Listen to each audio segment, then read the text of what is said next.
This Advent, we ask, will you harbor me? We give thanks for this community of St. Joan of Arc, which harbors us when we doubt, when we despair. We come here to breathe deeply, to rest in the arms of God and our beloved community. And then we are sent forth by our God and by this community because we are made for these times. Clarissa Pinkola Estes writes, look out over the prow. There are millions of boats of righteous souls on the waters with you. Souls on deck shine like gold in these dark times. When a great ship is in harbor and moored, it is safe. There can be no doubt. But that is not what great ships were built for. We ask this morning, for whom have you been a harbor? Who have you sheltered from the storm? Who have you accompanied through dark times? Whose suffering have you relieved? Who have you carried? It is a holy thing to offer harbor. And also today we are reflecting on Mary, a young girl in the presence of an angel who asks her for the ultimate harbor. Will you carry the Son of God, the Son of Man? Will you birth him? Will you raise him? Will you accompany him and guide him? Will you share ministry with him? Will you give him your life? Will you love him with everything you have? And will you stay with him when he lays down his life for the sake of the world? We are about to hear a poem from Jan Richardson's Gabriel's Annunciation. It is the voice of Angel Gabriel who was charged with issuing this terrible, beautiful invitation to Mary.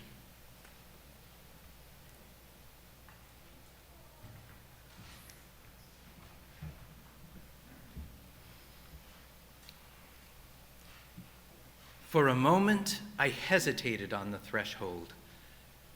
For the space of a breath, I paused, unwilling to disturb her last ordinary moment, knowing that the next step would cleave her life, that this day would slice her story in two, dividing all the days before from all the ones to come. The artist would later depict the scene, Mary, dazzled by the archangel. Yet I tell you, it was I who was dazzled.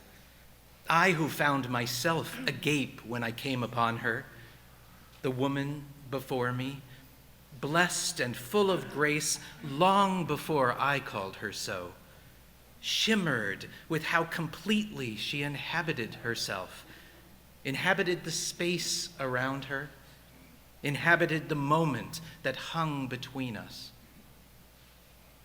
I wanted to save her from what I had come to say.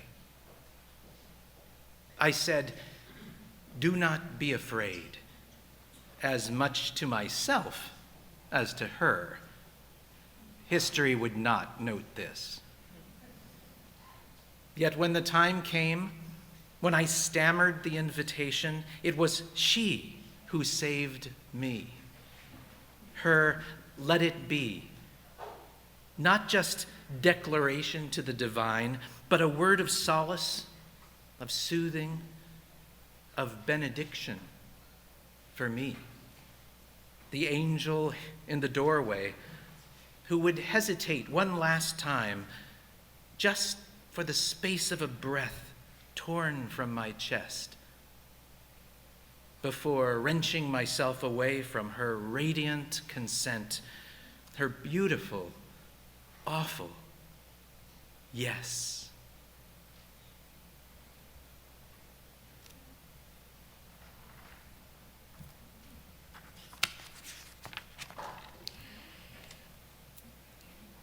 Mother Mary, we give thanks for your yes.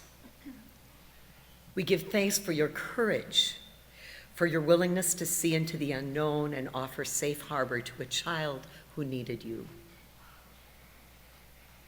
We give thanks for the light you have shown us. We give thanks for the joy that leaps within us as we celebrate the life you gave to this world. Mary, we give thanks for your body and blood, which formed the body and blood of the Christ and feeds us today at this table. We now light the fourth candle on our Advent wreath.